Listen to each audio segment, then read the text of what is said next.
Greetings, I'm Septum Sen, and welcome to Septum Sen versus the World.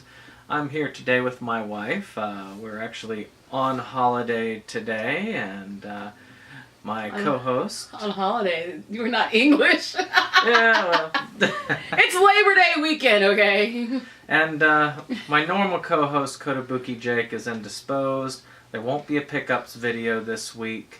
I did instead on Monday put up the final review, well, technically second review. I filmed the final review of the Skeleton Key trilogy with, two last movies, which I hate Twilight.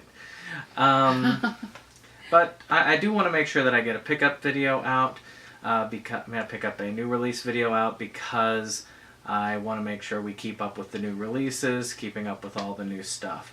So my wife has generously come in here so that it won't just be my dull, boring face coming in on this. And she's got a lot of talent and a lot of movie knowledge that I don't have, so I think. And I also have the better camera equipment for his videos to look nice for this week. Yeah, so this will be a little bit nicer than the normal video.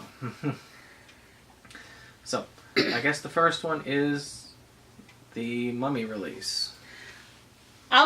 Full disclosure, a lot of stuff on this list I have not seen. With the Mummy, the new Mummy, I don't know about you, but I remember we were talking about Carpy Don't. I know we were talking about when they announced it, we were like, oh, okay, should we go see it or not? And then I found they weren't bringing back Brendan Fraser, and I'm like, wait, what? like, oh, it's gonna be a reboot. It's just gonna be called The Mummy, and I'm like, what? Oh, and it's Tom Cruise. What?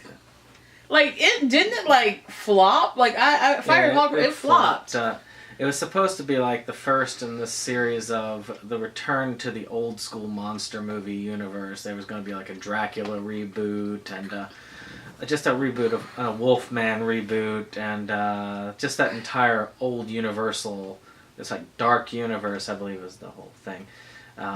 I don't know if they're going to continue with the dark universe, but it's off to a rather rocky start. I don't think they will, because the movie was kind of disappointing. It kind of got ripped apart. So I had no desire to see it. It just didn't look exciting to me. I didn't like the trailer. Too much controversy surrounding it. So forget it. That was a miss for me. But it's on DVD, so I mean, if we wanted to see it, we can go on digital rental on on our cable or Amazon or iTunes and be like, all right, let's rent it for $5 and see what's up to. Yep. Starting on the 12th of September, so it's what, next Tuesday? I think so. Yep. What is this? The hell is he doing? He is trying to interrupt the video. Back. Okay, so the next one up is Captain Underpants. I don't know why I keep thinking... keep thinking what? the whole Dirty Sock Chronicle thing. Oh, Dirty Sock Man that Joe did, yeah. We have a friend at Joe that... for nearly 20 years I've known Joe, he's been writing this short story series called the Dirty Sock Man Chronicles or whatever. And it will never get finished. We will be 80 years old, he'll still be writing the Dirty Sock Man Chronicles. But this is an animated, computer animated film that looks kind of silly. The other thing that it reminds me of is the old Doug cartoon where he was Quail Man, where he wore the underpants on the outside and put a belt over his head and stuff like that. Goes back to my childhood. But I really don't have much to say on it. I don't even know how it did in theaters. It kind of just came and went with not much fanfare. Yeah, a lot of stuff kind of came and went this year without any fanfare. And I was like, wait, that's already out of the theaters, Out of theaters and too soon to be in your red box. Yeah, seriously. Alright, so what's next? Next is the E.T. re-release. I have not much to say on that one, but... I feel the same way as I do about something else on this list. I'm getting rather tired of all these re-releases because it's and that's why I can see why people don't buy physical media anymore, especially when it comes to things that they really like or things that are supposedly collector's editions, because you have the issue where you buy the so-called 20th anniversary, 50th anniversary edition. Oh, this is supposed to be the definitive edition. You get it, and then 5 years later they release another one. So it brings up the whole idea of like, well, what's the point of collecting all these? I mean, how many different copies of Lord of the Rings, like different editions of Lord of the Rings, are floating out there? I don't know. I updated our edition to like Blu-ray. Yeah. But I really never bothered past that. I know like there were different editions of like Big and like Breakfast Club and like. It's a revamping, I guess. It's the idea of trying to freshen it back up into the community pool. Steven Spielberg added in a lot of these special effects, much like Lucas's revamp of Star Wars. And from what I've heard, the sort of CG-ish stuff that they've added in kind of looks bad, like bad CG. Making his neck look all weird and funny as it extends like 20 feet up in the air. See, no. And, that's not good. I don't know. It just, to me, I'm a little bit concerned about it. But who knows? Might be a good one. Might add some extra special features. I haven't bothered to check it out, I'll admit. Cover looks kind of... Well, I saw the cover and I really lost interest because it's E.T.'s extended his head like, I can't do it. But, yeah, don't do it. You might break something. But it's got his head like extended from like the top and was going snaking down like that, and it's kind of silly looking actually. It's really funny that you found that E.T. mug in the box in the attic, and it's like, okay, well they're re-releasing E.T. again. That's right. It's a really nice collectible mug. You keep saying that we should go on like eBay and see what we can get for it. Although I don't know if you want to sell it. My favorite one is the one they have a release where it actually, you've got the DVD like up in the background and they've got it clear there so it looks like the moon and they're flying the bike. Oh, I know what you're talking about. Yeah, that's good. So there's a movie I don't know anything about, but I think you do know about. It Comes at Night. I wanted to see this, but it was at that point. When did it come out? It came out a couple months ago, and we were like, we had other things going on, and we were like, no, we can't go see it right now. Maybe next week. Maybe next week, and then next thing we know, it was out of the theater. So I'm like, damn it. The problem with us going to see movies in the theater these days is that we're both very busy work-wise, and we have friends whose taste in movies are all over the place. So when it comes to scary things, we can't really go out to see them because, you know, his best friend, what's Jacob's? Oh yeah, What's your name? Buki Jake. He doesn't care for the horror film. Yeah, he's a little bit of a punk. You know, I one of my best girlfriends, you know, she doesn't do horror a lot. Another one of my friends that does do horror, she's busy a lot with work. I'm busy a lot with work. So it's really hard to get people together to go see these things. We'll go together, but again, we're busy. And then I'm kind of a cheapskate because I'm like, well, do I want to spend money on this? Because we don't go to like Dollar Cinema. We like the high class of cinema when we go. Well, you would say, well, we call it high class. I would call it more like I'm going to a theater that I know no one's going to bring a daggone baby in. Well, still, it's the high class in cinema, though. Well, no, I'm paying for not to be bothered during my movie. Yeah. I'm paying for the luxury of that. Apparently that's a luxury these days. It is a luxury. I mean, oh, God. You get, nice comfy seats. You get dinner served to you. That's nice. Yeah. They don't bring in candles or anything. But, I don't have to worry about a kid with a laser pointer, pointing at the screen. No one's going to be sitting there in the middle of the aisle with a tripod set up filming the entire movie to sell the bootleg for later. Yeah. We don't go to the Ratchet theaters, and unfortunately we have to pay extra to not go to Ratchet theaters. But I wanted to see It Comes at Night, and from what everyone said, it was really good. It was really scary. It's not your typical. It's not what you think it's going to be. It's not. I already know like the spoilers for it. Unfortunately, someone told me. Oh. Yeah. I don't know anything about it other than it's a horror film. Yeah, and Joel Edgerton. Yeah, it's not your typical monster film. So that's kind of like the twist right there. Spoiler alert, it's not a typical monster film. It's a lot of psychological horror more than anything. So I feel nowadays with horror being what it is, that's probably preferable, having that psychological horror because you want to be scared. You know, a monster jumping out at you, that's not enough. You need something that really digs deep into your psyche and screws with your head. Something that you walk away from later on and you're like, God, that's messed up. That's screwed up. I can't sleep now.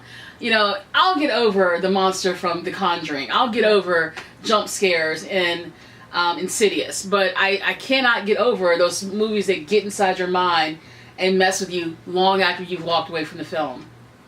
So I think that It Comes at Night probably was a step in the right direction for that. Maybe some people won't agree with me, but I don't care. I'm excited to see it. So, well, I know you also know about Silicon Valley season 4. I've never seen the show. It's one of those shows that's on my list, my ever-growing list of shows that I'm like, when I have a spare week. Didn't you watch first episode or something like that? I was Veep. Oh, okay, different one. I saw Veep. No, Silicon Valley. You know, it's a show about nerds in Silicon Valley. It's a comedy show on HBO. Who you know the guy in the Verizon commercials, like "Attention Verizon." Yeah. That guy with the dirty blonde hair. He's the lead in that movie. Oh. I mean, sorry, that show. And T.J. Miller. Okay. So the guy who always just mic drops. Yeah, the guy who's always mic dropping and picking up more mics. Yeah, him. And then the friend from Deadpool. Okay. The one like your face looks like a butthole, whatever. That guy. Unfortunately, he's in it. All right. Well. Douchebag that he is. I love the fact that they seem to cast a bunch of somewhat unattractive, some are moderately attractive guys who normally don't get the chance to lead a show or to lead a movie. They cast a bunch of those people, and it's kind of like Big Bang Theory in a way for HBO. Except for these guys actually do work. It seems they actually are trying to make their dreams come true. It's not just about a bunch of nerds who can't speak to girls. Well, they theoretically have jobs, but yeah. Well, in Big Bang Theory? Yeah. Oh, whatever. We never see them working anymore, so whatevs. Well, yeah. Speaking of, season 10 of that is coming out. I've gotten to where I'm getting some Big Bang fatigue, I guess you could say. Me too. I understand what they're doing. They're developing the characters. They're giving a little bit more depth to Sheldon, so that he's not just the guy with autism, basically. Who says he has autism? He acts like he has like a sort of like a. There was a big thing about like how they're making fun of people with Asperger's syndrome, and by putting Sheldon up there, and well, they have that Young Sheldon show coming out too, about child Sheldon. I don't think Sheldon has any. I don't think he's on the spectrum, and I know that's been the debate for years that Sheldon is autistic or has Asperger's or whatever. I don't think that's the case at all. I think he's just someone who's very set in his ways. And, I mean, why does something have to be wrong with him, so to speak, to explain away his behavior? Can't he just be a douchebag? Well, it's possible. I'm hesitant to sit there and say that he's on the spectrum because I feel like that, yeah, you're right, that they do, the show in effect does make fun of people with those autism spectrum disorders, and I hate the fact that it's used for comedic purposes. It's not funny, and I don't believe for one second that is the case with him. I think that's just his personality. Yeah, I mean, despite it all, though, it has been an enjoyable show for the most part. I'm not one of those people who says, well, it makes fun of nerds, therefore I'm not going to touch it. I don't really feel that way about the show. I feel it's getting old. I'm over it, the show, so quite frankly. That's the whole of it. I just think it's getting slightly old. I mean, it'll probably keep going, much like The Simpsons, until they cannot afford the actors and actresses' salaries anymore. I don't think they pay the Simpson voice actors as much as they pay the Big Bang Theory actors. I mean, they pay that's why Jim Parsons, Johnny Galecki, and what's her name? I don't think it'll go as long. Katie Cuoco, they pay. Well, no, they pay the top. They pay the main 3 actors $1 million an episode. Yeah. And then they, shortchange everyone else. But $1 million an episode for just for 3 of them, and they do 20 episodes a season. That's $20 million a year per actor, not counting anything else they're getting. On top of the $20 million, $1 million per episode, they're already getting paid. And every season they're going to be asking for more. So it's, like I say, eventually it's going to explode, and they're going to say, okay, we can't afford it anymore. All right, either they're going to change up the cast, which... Well, it's not... Well, no. I don't think that the main 3, I don't think that Jim Parsons, Kaylee Cuoco, and Johnny Galecki's going to ask for more. I think... Mayim Bialik and I think the girls will ask for more well, they deserve more. It's more of an ensemble cast. But again, I do think it's going to end. It has to. It's getting old. I mean, we've already jumped the shark with the show right now as it is, and it's getting old. I mean, Bernie and Howard had a baby. They did? Yeah, sorry. Penny and Leonard have finally gotten married for real. And I think that Sheldon apparently proposed to Amy. Yeah, they were finally doing that thing. It's trying to show that Sheldon is actually human.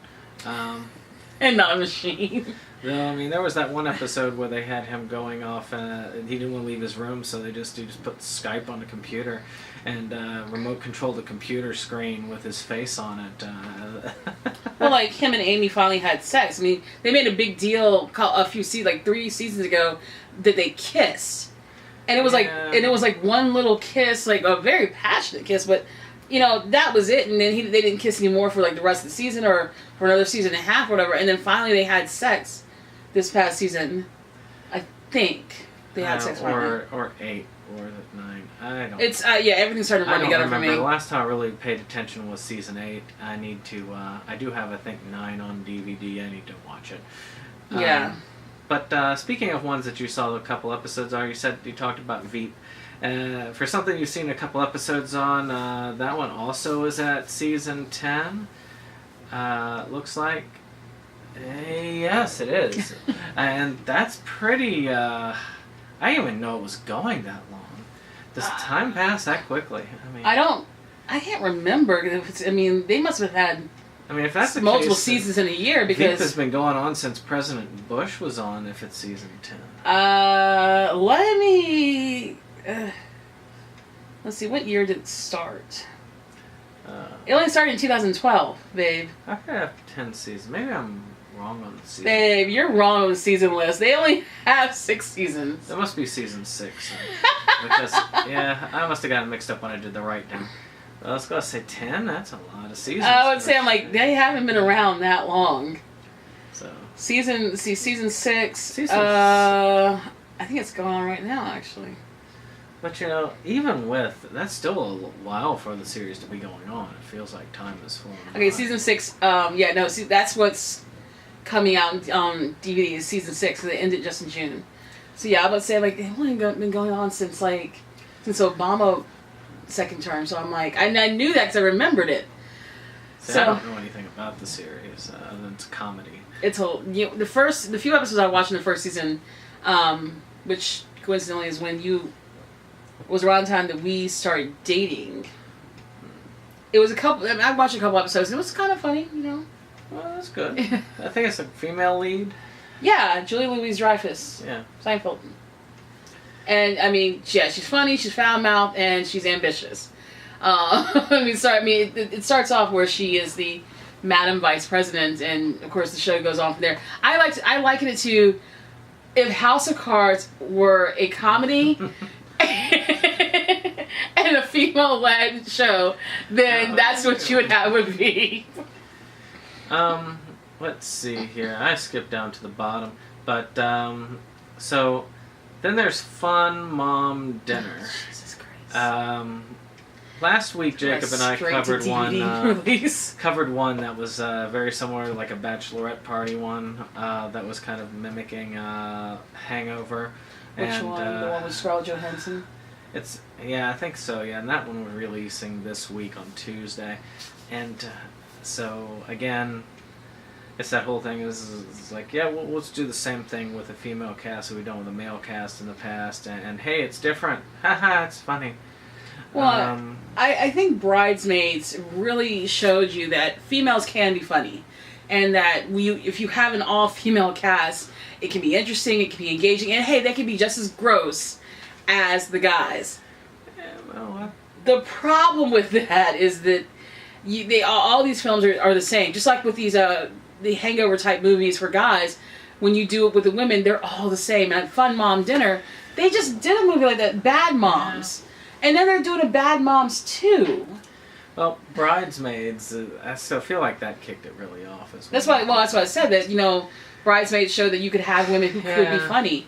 But you notice that they're not doing a Bridesmaids 2. They're not going back to that well again because they said what they had to say with the first film. They're not going to do it again. And you have all these other films that seem to be... I'm starting to see, I feel like it's a lazy tactic. I mean, I don't know if you've heard, but they're doing a Lord of the Flies remake. And they're doing it with an all-female cast. And everything else is identical, it's just all females. And they're making this one piece like, hey, we're doing this for feminism and all inclusion, all this stuff. And I'm looking at it and saying, okay, this looks to me like you're just being lazy. And you figure, oh, I can do the exact same movie. Don't have to do a lot of rewrites, just change he to she. Okay, good. I think when you say we're doing this for feminism and stuff, that should never be a statement that comes out of any filmmaker's mouth. Mainly because you've already lost your audience by declaring it's simply an affirmative action type hire. I'm doing it for quote. I'm doing it for feminism. Blah blah blah. This Especially is it. When the director and the writer are male. No, I mean I feel like this. An all-female Lord of the Flies can and will work if it's written properly. Simply because anyone who thinks that women can't be frightening, we are losing the light.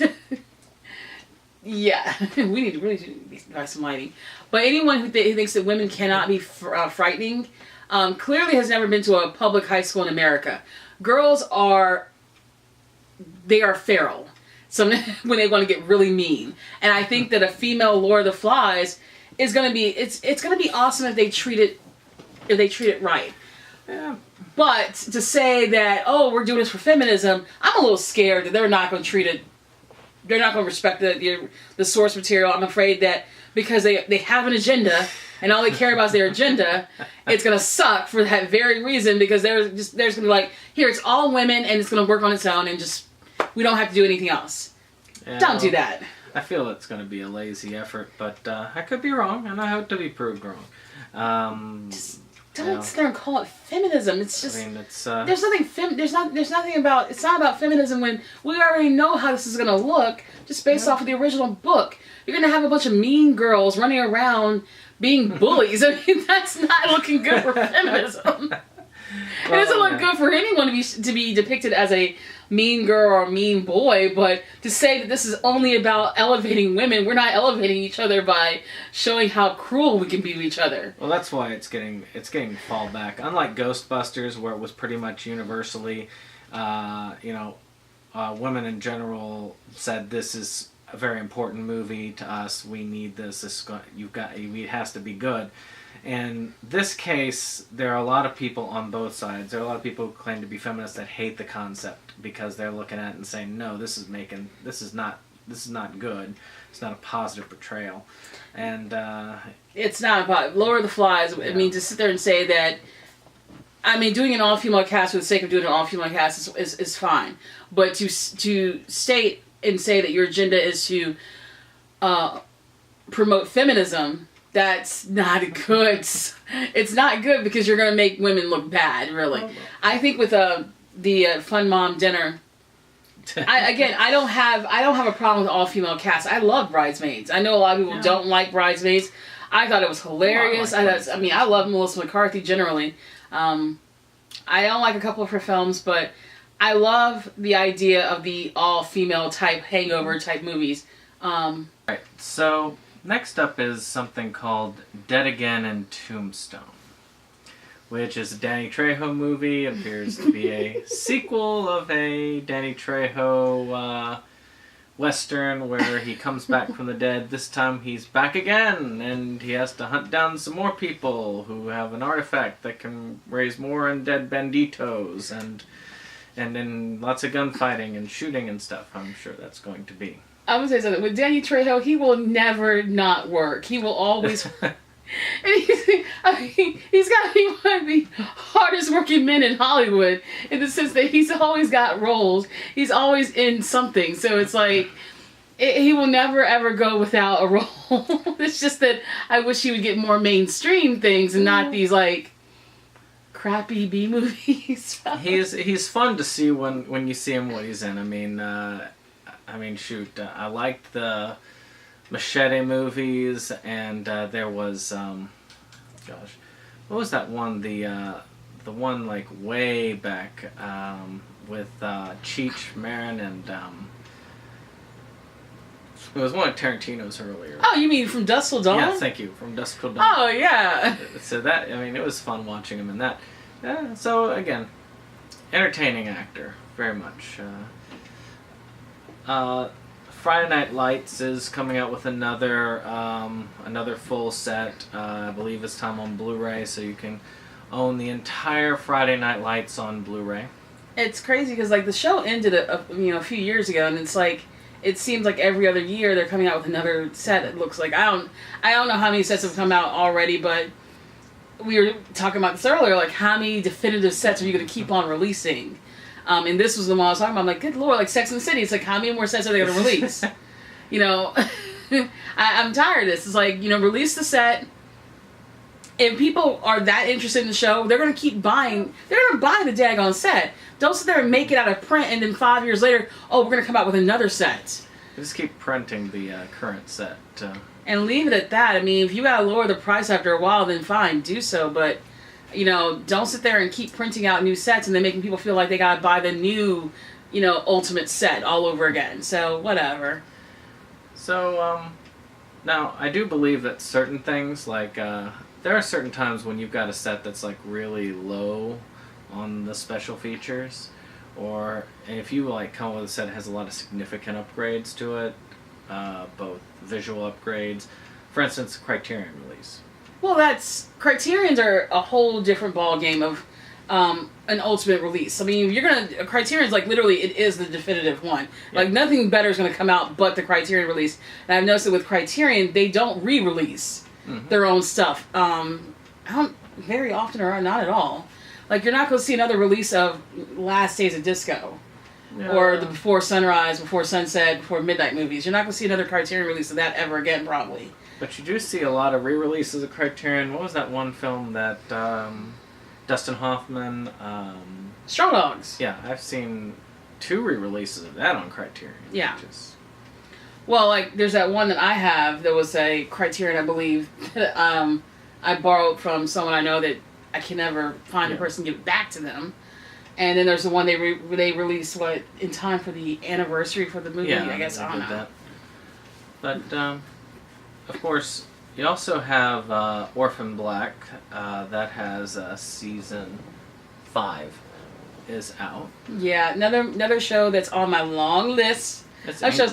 Yeah, it's on BBC America. I've watched a little bit of it from here and there, and it's actually really good. The lead actress, she's amazing. She's going to be in that upcoming movie with Jake Gyllenhaal about the Boston bombing victim. Oh, okay. I know she plays the girl. Yeah, she plays his wife or girlfriend, or whatever in it. She's an excellent actress, and I feel like that this show is one of those shows that you can really get into. But we already have so much on our plate, show and movie wise, that there's not enough hours in a day. What is it about? I don't know. Girl with multiple personality disorder. Oh, okay. Or something to that effect. I didn't get it when I watched a few little snippets of it here and there. Well, she plays the one actress plays several characters. It's kind of like a thriller and mystery. I think of Little Britain. I guess. I don't know. Well, those of you who are watching, comment if you really like Orphan Black, or if you really like those re-releases that they do, and you really want to make a case for it. Feel free to comment. We're terrible nerds. We don't stay up with modern TV at all. He doesn't watch Game of Thrones. Well, I watched an episode. No, you didn't. When was that? Yeah, you showed me an episode. Like, Well, first season? yeah, first Oh, season. okay. Yeah. See, that's how long ago it was. I don't remember. The last of the non-anime releases is another re-release of the Purge 3 movie collection. Now, they've had one out for about $10, but if you want it on 4K and you have deep pockets, there is a $68 4K version that is being released next week. You're not going to get the $10. That's what I'm going to pay if I eventually get the 3 movies. You've seen all 3, haven't you? No, I haven't seen the third one. The third one is on. I think it's either on HBO or Stars, or I can't remember which one of our streaming ones we do. That it's on one of our channels. See, I refuse to watch the third one until I've seen the second one, but you've seen the second one. Mm-hmm. I've seen the second one multiple times. It came on. Oh, it came on something. It came on one of the FX channels or something like that. I can't remember. But then I saw it when it first came out on streaming. I can't remember if I rented it or I downloaded it. I can't remember what I did, but I saw the second one. I've seen it a couple times. And then, of course, the third one, I was like, oh, and then they brought back the guy from the second one, Frank Grillo. They brought him back for the third one.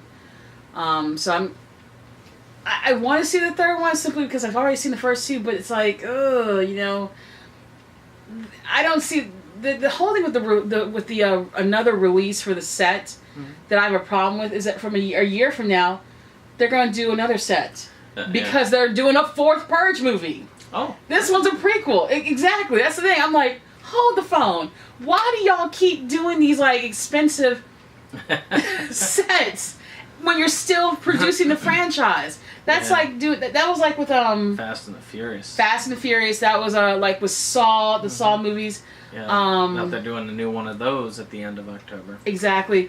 Yeah. During the when Harry Potter movies were coming out, people were like, "Oh, I'm going to go buy a set of the books," or actually when the books were still being written. Yeah. Oh, I'm going to buy a 4-pack set of the books. I'm like, why? Buy the books individually if you want to, but if you're looking to buy these Ultimate Edition, these like collector's things, wait till all the books come out. Wait till all the movies come out. And with the Purge, buying the 4K thing that's coming out next week, it's like they're gonna do this again next year, a year from now. A new movie's about to come out, so it's I can't with these people. Well, yeah, it's like I said with Fast and the Furious. I'll watch them and I'll eventually get them in my collection, but I'm waiting for them all. I'm waiting for them to say, "All right, no more. We're done filming them." Yeah. I thought after Paul Walker's death that they weren't going to film anymore. I thought they would be like, you know what? They sell too well. It's when the money is gone, the sequels will be gone. Well, also because they've got The Rock and Jason Statham as main characters in the franchise now. So it's like, okay, well, they have kind of replaced Paul Walker as far as the star draw. Oh yeah. So after Fast and the Furious 25 or so, they're too old to do this. Where they're using like electric wheelchairs and they're racing each other like a tricked out. We family. Jesus, and Diesel. So now we'll get on to the anime portion. There's only 4, and one of them, and I gotta look at the name, Chihayafuru. If I butchered that, of course, correct me. I got some anime fans I know that do watch this.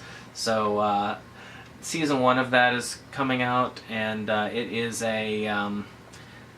there's a rather nice Sentai box set with, it's about $50 to $60 if you want to go that far. I'm not going for either at this moment. It's about this girl who used to be kind of this non-noticeable person, not really that much personality, lived through her sister vicariously, who was a model, but then she got introduced to this card game by a friend of hers, and that's when things all changed. That's what I've researched and I found out about. I would love to hear more about it. If you think this is a really good series and I need to see it, feel free to leave a comment down there. I'm big into anime. Kotobuki Jake's into anime. My wife not so much. But it looks like it could be interesting, but I'm not gonna pay any 68. Oh, that's the Purge series. Never mind. I'm not gonna pay any like $60 for it though. So maybe if it comes on sale like later on down the road, maybe. But I've got enough backlog. I probably won't. Then there is Tomoko Love Story. Again, this is more of a movie. Maybe I have more of a chance of checking that out eventually. That's also being released by Sentai. It's a coming-of-age story, and you get to see these a lot of the time. You see this in live action as well, about high schoolers reaching the end of their high school career and realizing everything's changing. Friends change, romances change. I mean, you're going off to college, your friends are going off to college. That's something that most people can actually relate to. I think that it probably has a lot of good to be said. Again, I don't have anything much more to say on that. I don't know it very well. The next one I do know a little bit about, and you might actually like this series. It's called Food Wars. Now, it's among the whole food porn anime types. We've talked about this before when they did the regular release, but they pushed back their special edition release, which is over $100, and it looks really cool, but again, I won't be going for that release. I may eventually get into Food Wars. I've heard lots of wonderful things about it. It's a series about this school of chefs and them actually making different dishes, and even goes into how they're made. And they're famous for the whole foodgasms that they go through, where they make food so good that they kind of orgasm when they eat it. That's how, yeah. What in the world? So like literally like, yeah, they're like, hey, and that sort of thing. It's that's inappropriate. It's very inappropriate. Yeah, but again, they show a lot of love to the food. I'm curious about it, but because it's got such a good rep, but not good enough for me to pay the prices for it just yet. The last is by Tokyo Shock. This is going to be 9/15. They're going to be releasing, but since I usually just stick to the Tuesday release schedules, this would go by, so I want to head and want to talk about it. It's actually a live-action remake of an anime, and those seem to be getting more and more in vogue. I mean, Ghost in the Shell, I mean, that kind of whitewashed trash they've been doing. But this one is 009-1, The End of the Beginning. Now this is a show I need to actually see. It's a cyberpunk type show. And it's, we're back in the Cold War again, except now instead of, super spies, these super spies are like cyborg super spies. So, again, nothing huge on the spectrum there. I'm not, ecstatic about it. Matter of fact, the only thing anime-wise that I'm really, that I have any major interest in this time is Food Wars, and even that, not enough for me to actually pay the money. But with that, that's it for this week in releases. Next week we will be back with Kotobuki Jake. He will be back again, and I hope you all enjoyed this experience with me and my wife doing the releases this week, and hopefully we'll be seeing more of each other on this particular channel. Well, I'm down with it if you are. So next time we'll be talking about the Blair Witch, and be definitely doing some more reviews together, if anything. And I'm hoping that we'll be doing some more interesting stuff for the channel. She brings a lot more beauty and charisma to our channel. Oh God, whatever. We'll see about that. So with that, that's it. Please like, share, subscribe, and comment. Bye.